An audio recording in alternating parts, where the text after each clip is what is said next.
Tercera parte. Adolescencia.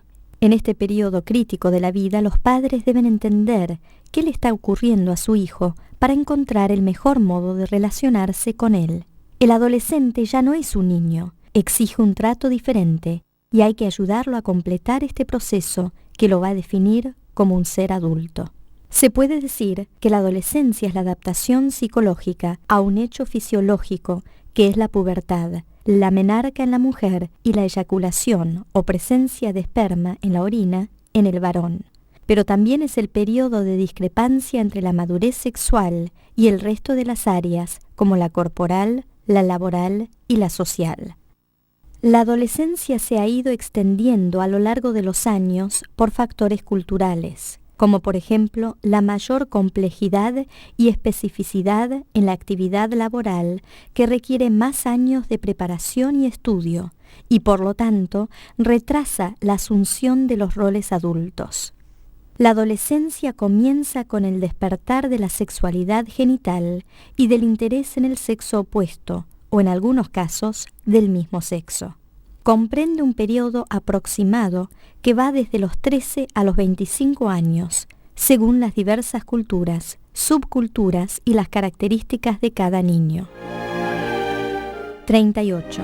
¿En qué consiste la crisis de la adolescencia? El pasaje exitoso por las distintas etapas de la niñez determinará en parte las características del proceso adolescente y su desenlace final. Pero también la adolescencia permite modificar de manera positiva una niñez difícil. Quizás podemos decir que en la actualidad la adolescencia muestra dos caras. Por un lado, es ensalzada y admirada tanto por los niños que quieren llegar pronto a ella como por los adultos que no quieren abandonarla, como un tiempo esencialmente lleno de libertad y de poca responsabilidad. Por el otro, la adolescencia es siempre un periodo crítico, ya que el niño deberá enfrentar importantes y continuos cambios que irán definiendo su identidad adulta.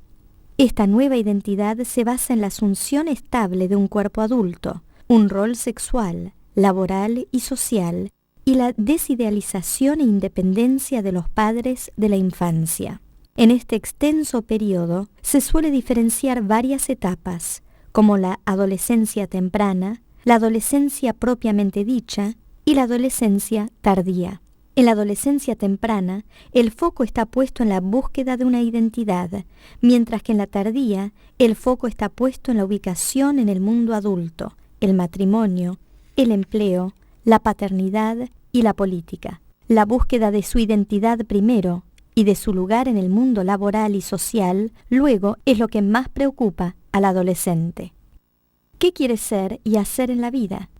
En esta búsqueda se revela contra todo, padres y mundo en general, buscando valores y normas propias, diferentes a las familiares. La maduración sexual produce cambios físicos y emocionales. El crecimiento físico y la aparición de los caracteres sexuales secundarios, como el vello y el busto, que comienzan en la preadolescencia, son las características más visibles del cambio. Los cambios físicos súbitos y asimétricos, y a la vez diferentes a los de los compañeros o compañeras, provocan en el adolescente la permanente preocupación por su cuerpo y la necesidad de compararse físicamente con otros para comprobar su normalidad. Además, el niño se ve invadido por una agitación emocional que le provoca una fluctuación en su estado de ánimo, cambios de humor que lo pueden transportar del miedo y la angustia hasta el entusiasmo o el éxtasis. Existe gran preocupación de cómo lo ven los demás en relación a cómo se siente él. En este periodo de transición entre la niñez y la adultez, no es ni niño ni adulto. Es frecuente la confusión, inestabilidad, inseguridad entre lo que se puede o no se puede hacer, entre lo que está permitido o no, proceso dificultado por la falta de pautas de la sociedad. Pero la ambivalencia, común en el adolescente, también es consecuencia de que en la búsqueda de su propia identidad deberá tomar decisiones y hacer elecciones entre múltiples posibilidades que implican la renuncia a otras. Pérdidas, dejar afectos y objetos de lado. En última instancia, es un salto al vacío donde siempre existe el riesgo y el temor al fracaso. Uno de los cambios más importantes que deberá afrontar el adolescente para transformarse en un adulto es desligarse de la autoridad de los padres. Con este paso completará su proceso de discriminación e individuación de la red familiar, lo que le permitirá proyectarse al futuro, asumiendo su propio deseo con esperanza, libertad, autenticidad y creatividad.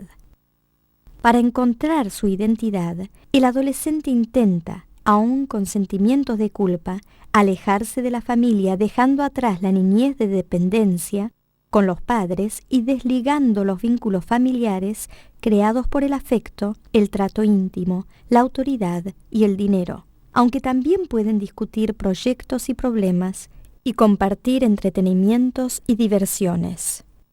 Entre aquellos adolescentes, especialmente mujeres, que se casan muy jóvenes, los motivos pueden ser reproducir rápidamente el modelo familiar en el cual vivían, ya que se identifican con sus valores y creencias, o separarse rápidamente de la familia, por no encontrar otro medio para discriminarse de ella. Según algunos estudios, estos suelen ser aquellos que se divorcian más rápido. Es una etapa de experimentación, extravagancia, de ensayo y error y de excesos en la búsqueda de la identidad, tratando de encontrar la respuesta a la pregunta ¿quién soy yo?, acompañado de sentimientos de energía, osadía, idealismo, proyectos, soñar despierto. Pero la búsqueda de la independencia y autonomía también implica la autoconciencia y el aislamiento, que se entraman con sentimientos de intensa soledad, desesperanza e incertidumbre, y que hacen a veces del adolescente un sujeto inabordable. El aburrimiento puede ser una manifestación de la angustia. Entre los trastornos que pueden surgir en este periodo, podemos nombrar los siguientes: adicciones, depresión, enfermedad orgánica, vandalismo, fugas y episodios aparentemente psicóticos. La cultura adolescente le ofrece un refugio a todo esto: las barras, el grupo de pares, la pandilla, compartir la moda en el vestir, peinados, adornos, entretenimientos, música, bailes, deportes, autos y motos, los ídolos, modelos, le permite asumir una identidad provisoria, a menudo basada en los estereotipos y la uniformidad, en este tránsito hacia la individualidad. Pero también busca prestigio y autoestima entre su entorno social, destacarse jugando bien un deporte o tocando un instrumento musical, ser un líder en alguna actividad comunitaria, saber contar chistes, resaltar los rasgos masculinos en los varones, femeninos en las mujeres. La vida transcurre entre el estudio y el lugar de reunión, bromas, comentarios, música, deporte, sexo, pero también entre los ideales y valores. Las relaciones abarcan el amigo íntimo, amigos y conocidos, y la cita amorosa. La casa pasa a ser un hotel para comer, dormir, cambiarse y hablar por teléfono, y el baño en especial se convierte en un lugar preferido por la intimidad que confiere. Hay sociedades que ofrecen a los adolescentes roles sociales provisorios, que los prepara para el trabajo adulto y les dan un sentido de pertenencia a la comunidad. Asistir en hospitales, a profesores, en centros recreativos, cuidar enfermos o inválidos, mejorar escuelas, cuidar parques, etc. Los padres deberán ser muy cuidadosos en este periodo, tratando de ejercer sus funciones parentales de un modo muy sutil, flexible y creativo, para no ser rechazados y poder así ayudar a sus hijos en la última etapa del crecimiento. Los padres deben seguir orientando, poniendo ciertos límites, pero teniendo en cuenta que el cambiante mundo en que vivimos hace que el adolescente se enfrente a una realidad y un futuro distinto, y en cierto modo desconocido para los padres. Los padres se pueden sentir cuestionados en sus actitudes y creencias, ya que es una de las consecuencias del trabajo de desidealización propio de este periodo.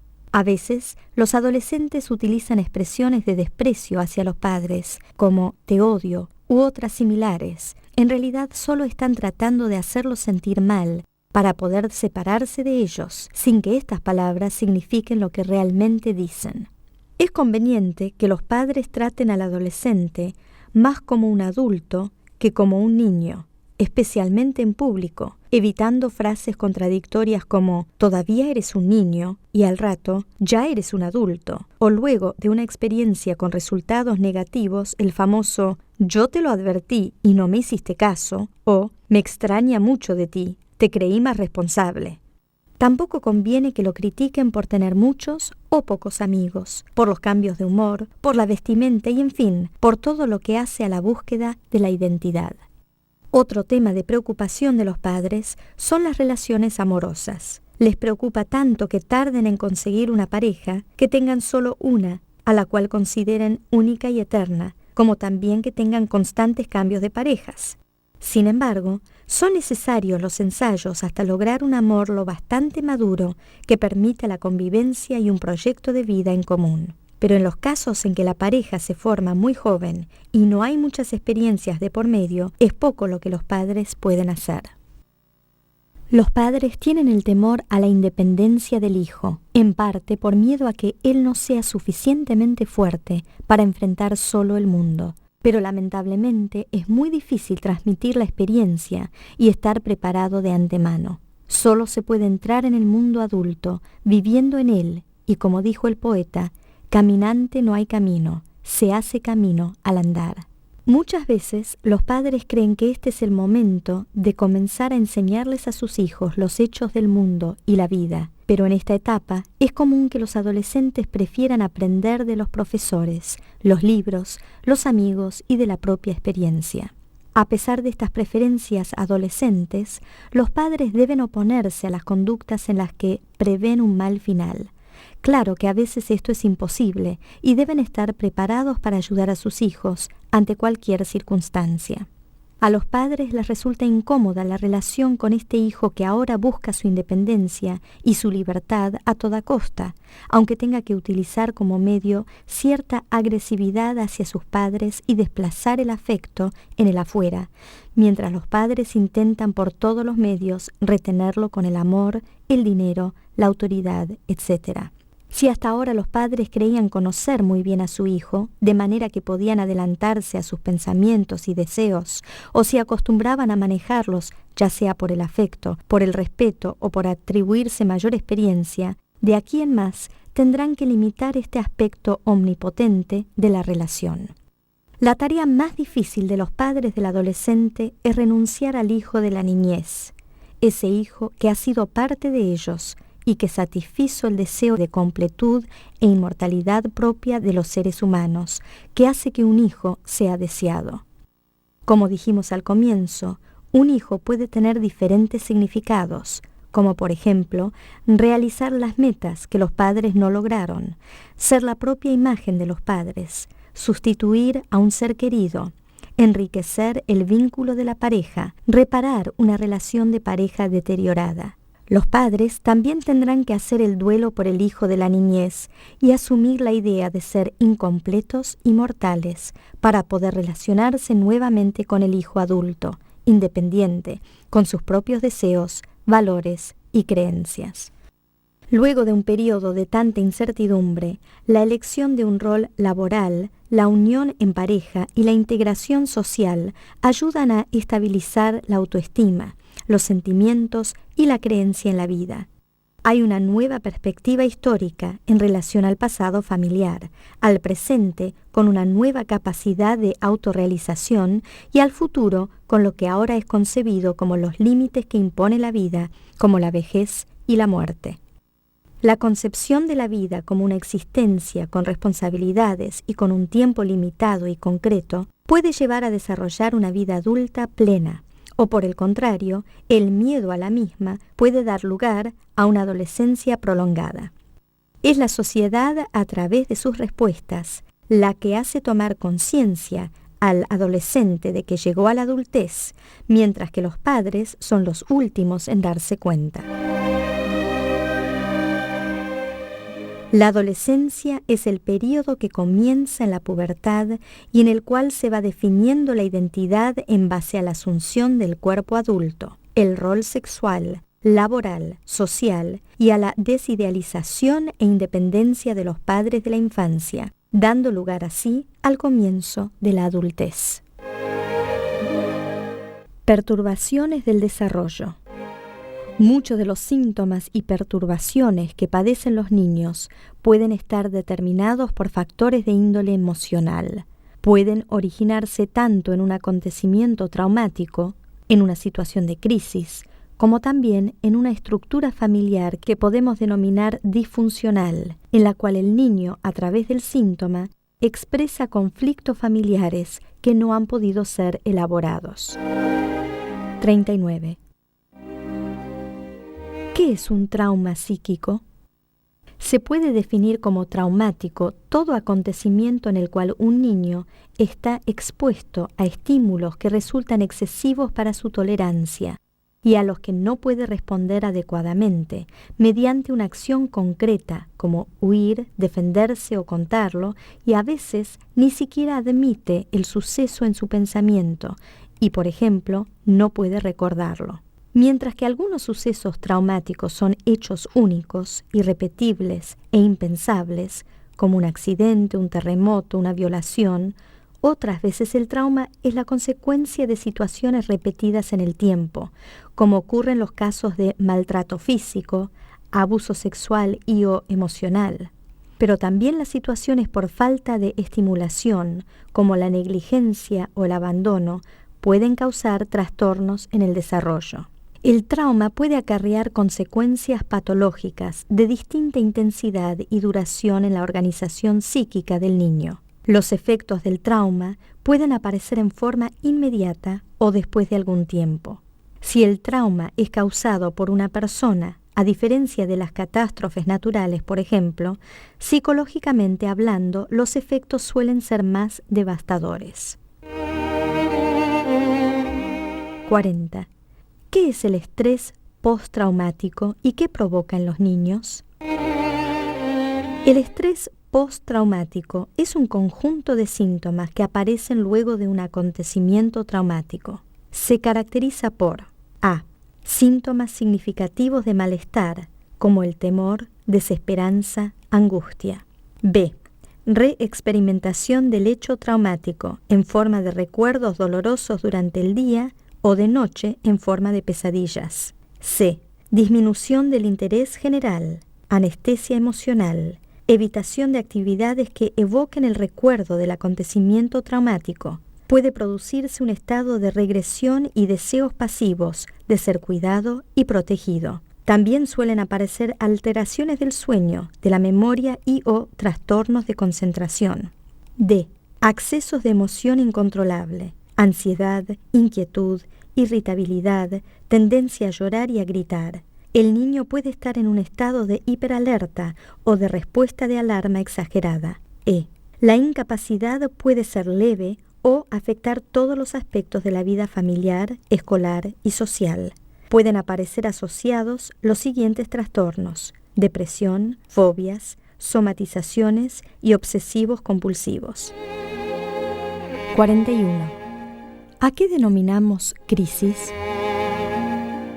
Podemos definir como crisis aquellas conflictivas originadas en motivos internos o externos, que producen confusión, ansiedad y frustración, a la par que ocasionan cambios que transforman el sistema familiar o individual. De la forma en que se resuelva una crisis dependerá el mayor o menor grado de la salud mental del individuo y/o del grupo familiar. 42. ¿Cuáles son las crisis vitales y cuáles las accidentales? Las crisis vitales se refieren a acontecimientos esperables en la vida de una persona, como la paternidad, la pubertad, la vejez. También puede transformarse en una situación crítica cualquier etapa de la vida del niño donde se produzcan cambios importantes, como el destete, la dentición, la deambulación, el control de esfínteres, el nacimiento de un hermano, la entrada al jardín, entre otras. En cambio, en las crisis accidentales se trata de sucesos inesperados de la vida, como la muerte de un familiar muy cercano, la enfermedad grave o crónica, una intervención quirúrgica, el divorcio, mudanza, migración, el desempleo, el quebranto económico o la prisión. 43. ¿Qué es una estructura familiar disfuncional? Consideramos a una estructura familiar disfuncional cuando los padres, por sus características, no pueden llevar a cabo sus funciones materna y paterna en forma adecuada para lograr que el niño, que nace en un estado de completa inmadurez e indefensión, adquiera durante el proceso de desarrollo las habilidades necesarias para que, al llegar a la etapa adulta, sea una persona independiente y saludable en las diversas áreas de la vida. Creemos que el niño es sano no solo cuando no está enfermo, sino fundamentalmente cuando disfruta de un estado de bienestar físico y psíquico, cuya libertad y creatividad le permite desplegar sus mejores posibilidades en la vida a nivel individual, familiar y social. 44. ¿Cómo comprender a la familia? Para poder comprender aquello que denominamos familia disfuncional, hay que partir de una comprensión de la familia como un sistema o totalidad con las siguientes características. A. La familia es una estructura formada por elementos interdependientes, madre, padre, hijos, abuelos, etc., que se influyen recíprocamente. Por lo tanto, la modificación de uno de los miembros de la familia provocará la modificación de los demás miembros. B. Se considera el grupo familiar como un sistema de relaciones entre la familia de origen o consanguínea y la familia conyugal. Por medio de la alianza matrimonial, el grupo familiar queda formado por ambas familias, dando lugar a una nueva estructura más compleja que funciona como una totalidad. C. En toda familia existen dos niveles de relaciones: la primaria y más observable, conformada por los padres y los hijos, y otro nivel al que los investigadores llaman estructural, abarca los abuelos, los tíos, etc., y que, a pesar de no ser tan evidente, muchas veces adquiere un peso decisivo en el funcionamiento familiar. D. La estructura de parentesco abarca 3 generaciones: abuelos, padres e hijos, y 4 vínculos diferentes. 1. Relación marido-mujer o de alianza. 2. Relación padres-hijos o de filiación. 3. Relación de hermanos o de consanguinidad. 4. Relación entre el hijo y un representante de la familia materna o a veces de la familia paterna. E. Los miembros del grupo familiar no son conscientes de que forman parte de una estructura que abarca la relación entre familia conyugal y familia consanguínea y que funciona como una totalidad que los determina en su comportamiento. F. La familia humana, tal como la conocemos hoy, surge cuando se instaura la prohibición o el tabú del incesto, que impide al individuo formar pareja con alguien perteneciente a su propia familia.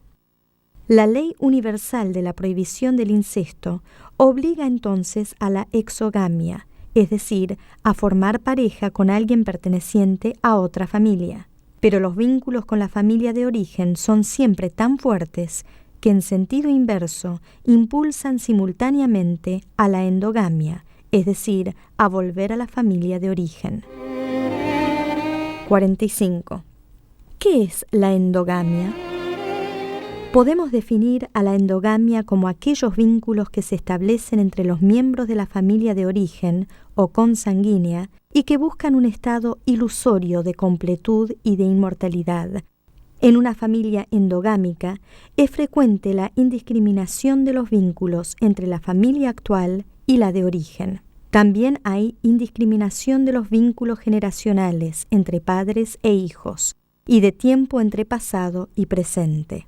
El grado de adecuación a la realidad está muy distorsionado y la comunicación entre los miembros de la familia es muy escasa. En estas estructuras familiares endogámicas, uno de los cónyuges permanecería unido a su familia de origen, que es la que establece y transmite las normas, valores e ideales, sin dar lugar para que el otro cónyuge pueda intervenir y así formar una nueva estructura conyugal. Estas mismas fantasías de completud y de inmortalidad pueden provocar la lucha de los padres para ver quién se queda con el hijo. A veces alguno de los padres puede ilusionarse creyendo que el hijo es de él solo y de su familia de origen, excluyendo al cónyuge. 46. ¿Todas las parejas pasan de la familia de origen a la familia conyugal?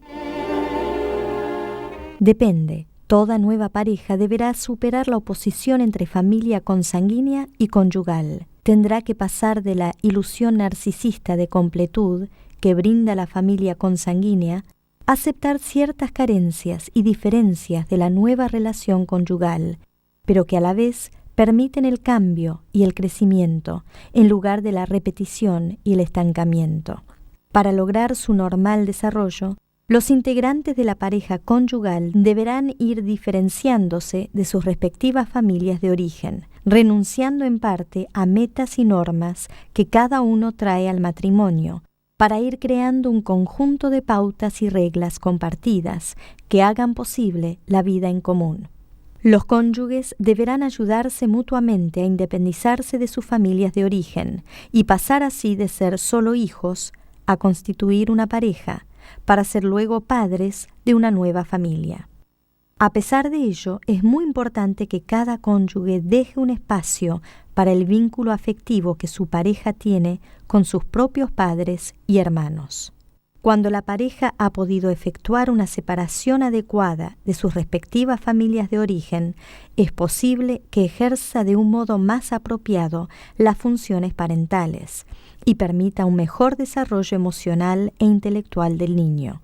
Si esto no se logra, suele manifestarse en mayor o menor grado una serie de conductas características: desacuerdo entre los cónyuges, reglas y valores no compartidos, repetición de pautas provenientes de las respectivas familias de origen, que a menudo resultan ser inadecuadas en la situación actual, falta de confianza y respeto, poca flexibilidad y creatividad. Respecto a los hijos, hay poco espacio para que puedan discriminarse como individuos independientes. Son de esta manera niños que manifestarán perturbaciones más o menos graves en distintas áreas del desarrollo. 47. ¿Cuándo una familia es funcional y cuándo es disfuncional? Podemos agrupar a las familias dentro de 4 estilos diferentes, según el grado de predominio del modelo de la familia de origen. 1. El estilo familiar que implicaría mayor riesgo para el desarrollo del hijo sería aquel en el cual uno o ambos integrantes de la pareja parental permanece fuertemente unido a su familia de origen. La palabra de uno de los padres suele estar descalificada porque se lo considera o muy débil o muy autoritario. El vínculo de pareja puede oscilar entre la violencia o la fusión indiscriminada. También estos sentimientos extremos se dan en la relación con el hijo. Predominan en estas familias la indiscriminación tanto de vínculos familiares entre la familia actual y la familia de origen, como la indiscriminación generacional entre padres e hijos y de tiempo entre pasado y presente. El grado de adecuación a la realidad y la comunicación son escasos. 2. Otro estilo de funcionamiento familiar, también de riesgo para la evolución del hijo, sería aquella en la cual el vínculo con la familia de origen de alguno de los cónyuges sigue siendo intenso. Tienen cabida en estas familias 2 leyes contradictorias entre sí, dando lugar al secreto y la mentira. Esta situación de doble legalidad es conocida y aceptada por todos los integrantes de la familia. En el vínculo de pareja y con el hijo predomina el lenguaje de acción en lugar de la comunicación verbal. Hay discriminación generacional entre padres e hijos, pero no de vínculos de parentesco entre la familia actual y la familia de origen. El grado de adecuación a la realidad y la comunicación es pobre. 3. Encontramos familias cuyo funcionamiento podría posibilitar en el hijo un desarrollo con mejores características, dado que el grado de indiscriminación que mantienen los cónyuges con sus familias de origen es menor que en los estilos familiares expuestos anteriormente. La pareja funciona más como hijos de sus respectivas familias y como padres de sus hijos que como cónyuges. En la relación de pareja y también en relación con el hijo son comunes los celos y la rivalidad. Existe la discriminación de vínculos familiares, generacionales y sexuales. El grado de adecuación a la realidad y la comunicación es aceptable. 4. En aquellas familias en que ambos cónyuges han logrado elaborar los vínculos con sus familiares de origen, predomina la creatividad y libertad para desplegar su propio estilo de funcionamiento familiar. En el vínculo de la pareja conyugal prevalece la complementariedad emocional. Existe discriminación generacional y de parentesco. El grado de adecuación a la realidad y la comunicación es muy bueno. Al poder darse una interrelación favorable de las funciones materna y paterna, se propicia un adecuado desarrollo emocional e intelectual del hijo. Aunque una aproximación teórica general siempre es posible, los conflictos y vivencias que surgen dentro de cada constelación familiar son únicos e irrepetibles. Pero la familia, a través de su estructura, funciones e interacción, deben permitir que el niño logre su más pleno desarrollo como individuo. Una familia sana debe poder aceptar las diferencias individuales, tolerar los errores y ofrecer un espacio seguro donde desarrollarse y crecer. 48. ¿Qué perturbaciones se originan en un trauma, en una crisis o en el núcleo de una familia disfuncional?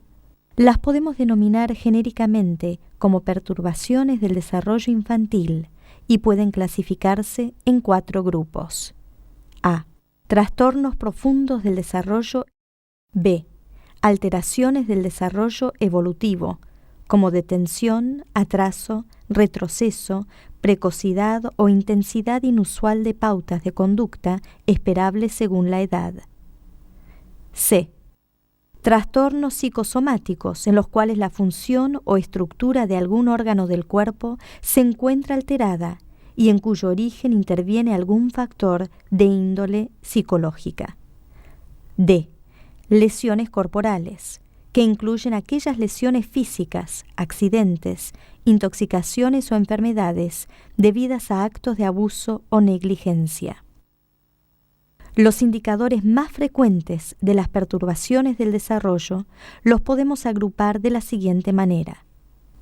Conducta.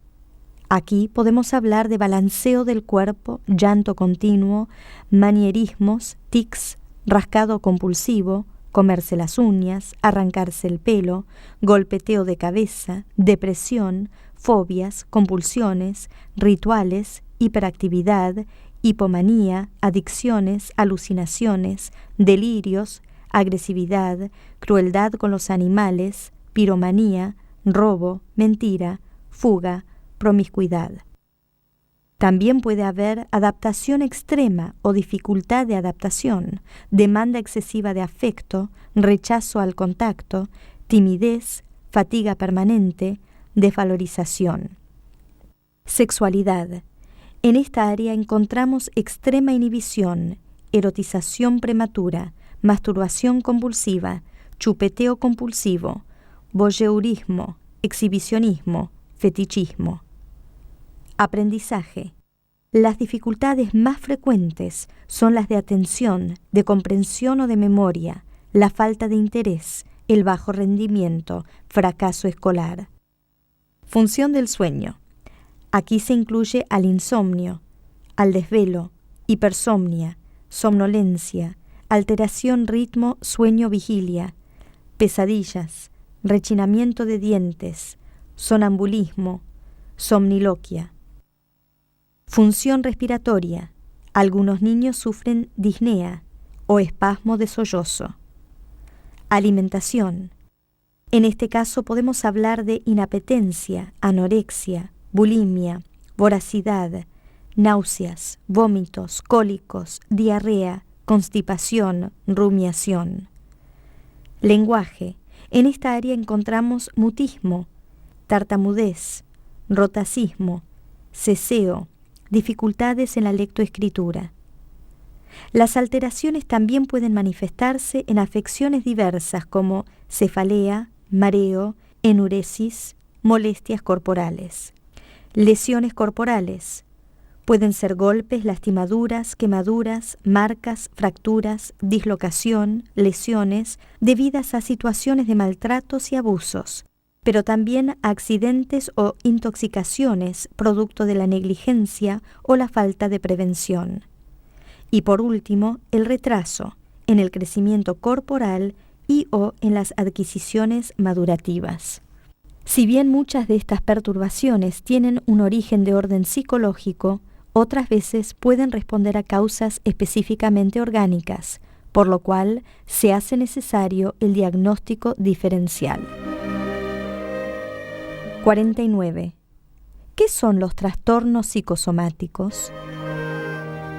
Se pueden definir a los trastornos psicosomáticos como aquellos trastornos o enfermedades que afectan al cuerpo y en cuyo desencadenamiento o evolución intervienen factores de orden psicológico.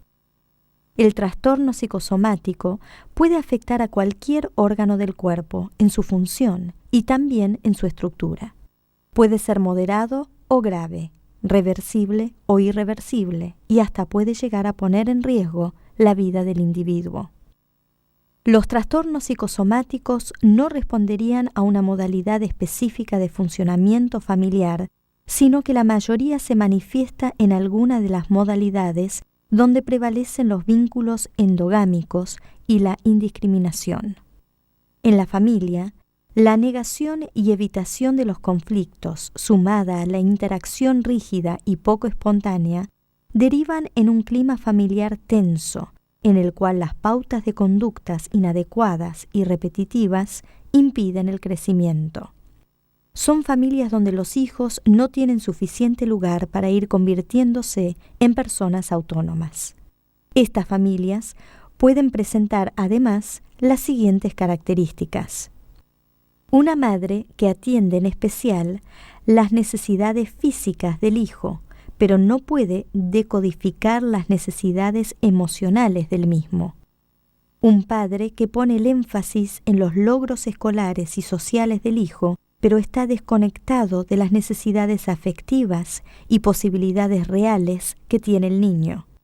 Una necesidad de los padres de adaptarse rápidamente a otro país u otro nivel socioeconómico.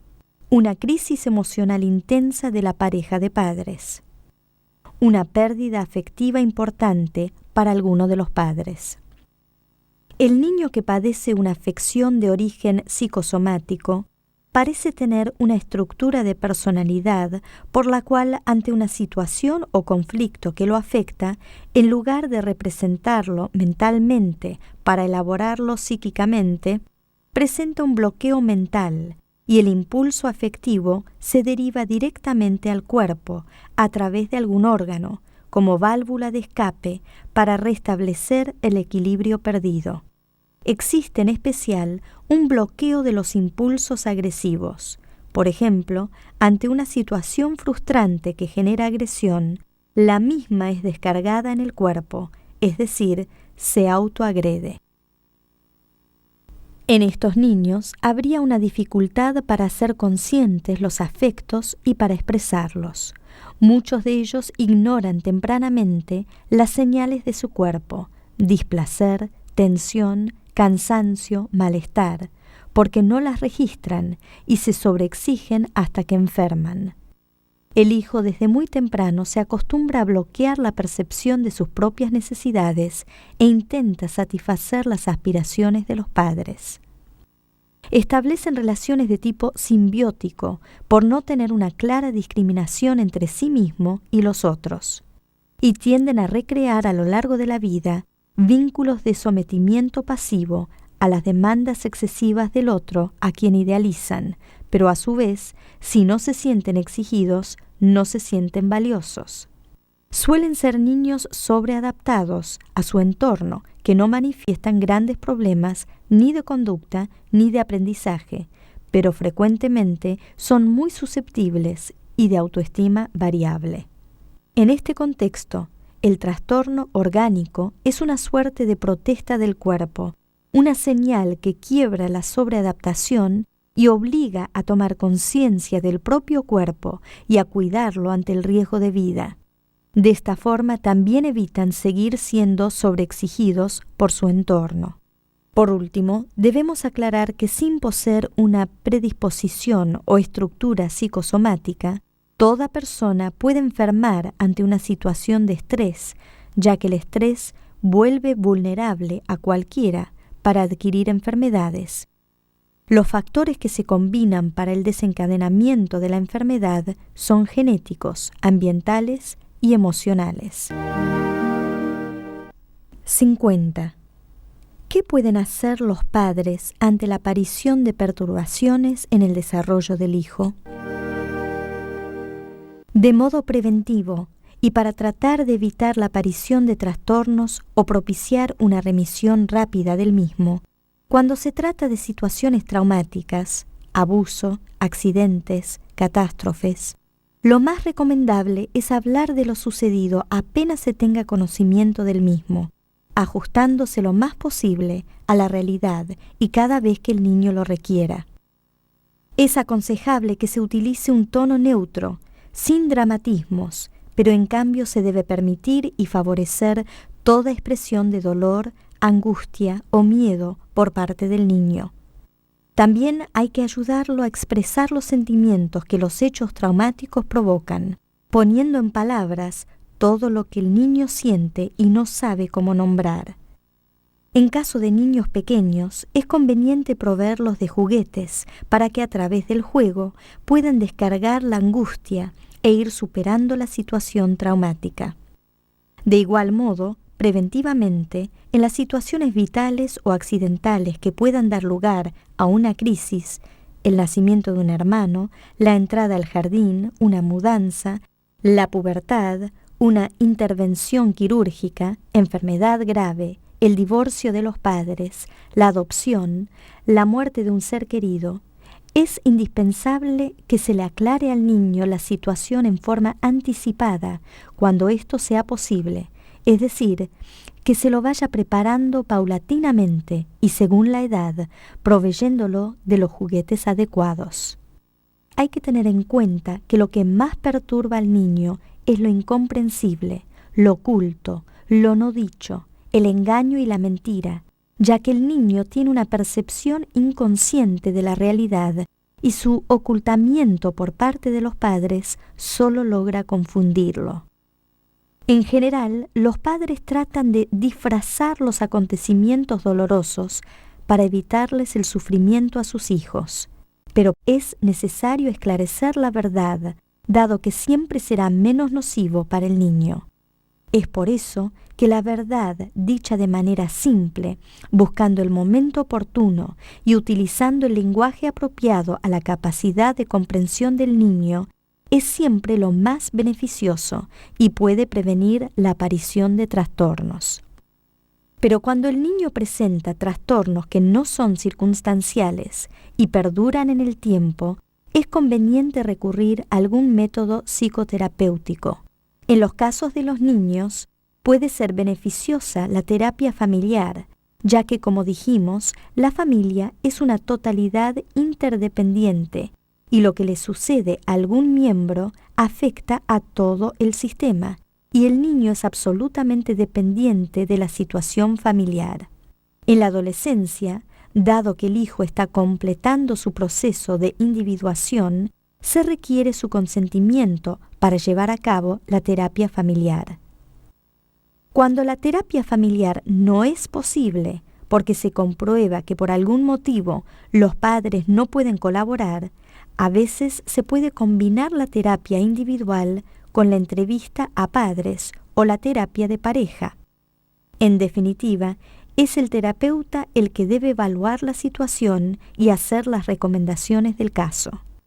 La elección del terapeuta no es una tarea fácil. Se puede recurrir a algún centro hospitalario que cuente con servicio de psicopatología, alguna institución de posgrado o colegio profesional que brinde atención psicoterapéutica.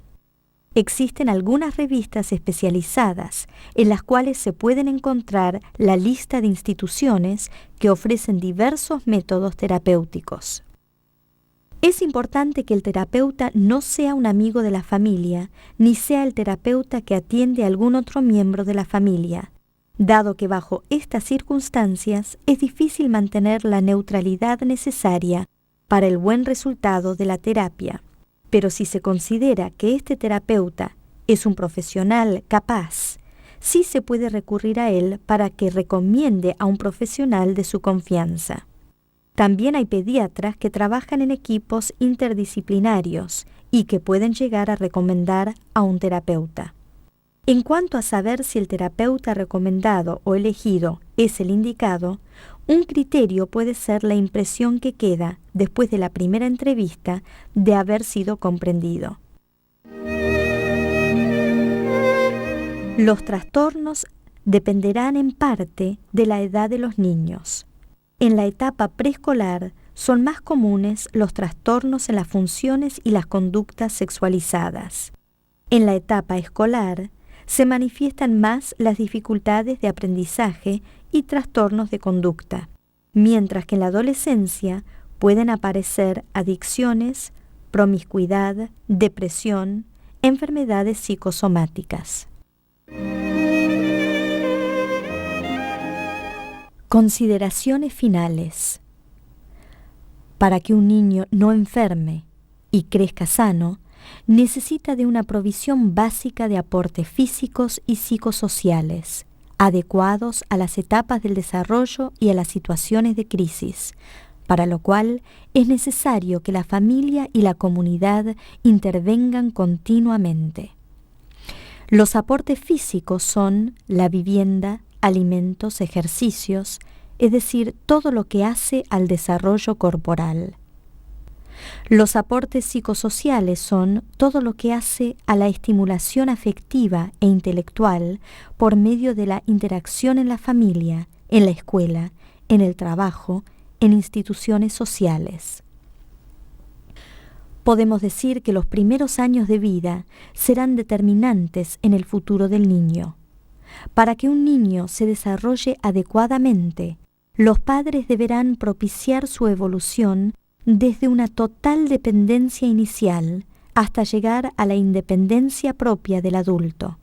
Esta laboriosa tarea que los padres deben llevar adelante con amor y dedicación comprende fundamentalmente 5 áreas. Área corporal. Abarca la alimentación, el sueño, el lenguaje, la locomoción, la higiene, el abrigo, la sexualidad, el ejercicio físico y la protección ante los peligros. Área emocional. Incluye, entre otras, el desarrollo de la autoestima, el respeto, la confianza, la expresión y el control de los afectos, amor, agresión, celos, tristeza. Área laboral. Comprende las tareas escolares, las tareas del hogar y la capacitación para el trabajo. Área recreativa. Se refiere a las actividades lúdicas, artísticas y deportivas, entre otras. Área social. Implica el aprendizaje de las relaciones con las demás personas, familia, amigos, pareja, compañeros de trabajo.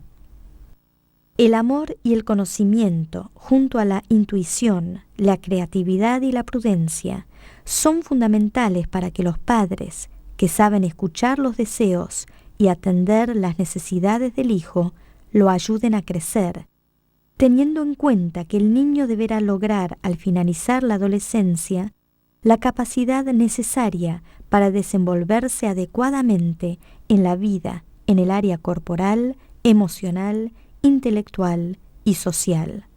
Y, para finalizar, volvemos a apelar a los poetas, recordando que los hijos no son para los padres, son para la vida.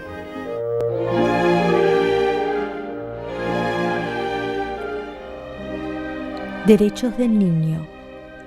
La Convención sobre los Derechos del Niño, adoptada por la Asamblea General de las Naciones Unidas en 1989, certifica que los niños son sujetos de derecho. A los efectos de esta convención se considera niño al menor de 18 años.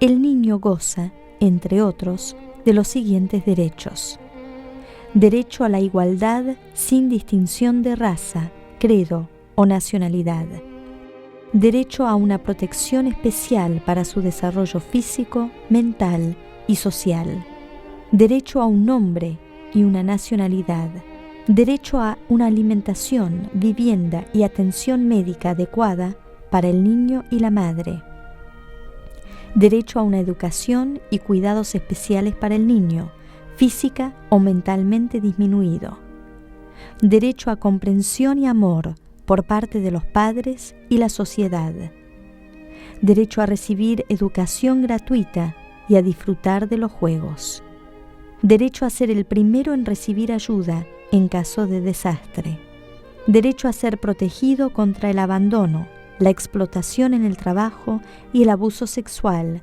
físico o mental; derecho a formarse en un espíritu de solidaridad, comprensión, amistad y justicia entre los pueblos; derecho a la libertad de expresión, buscar, recibir y difundir ideas; derecho a obtener información para promover su bienestar; derecho a expresar su opinión en los asuntos que lo afecten, de acuerdo a su edad y madurez.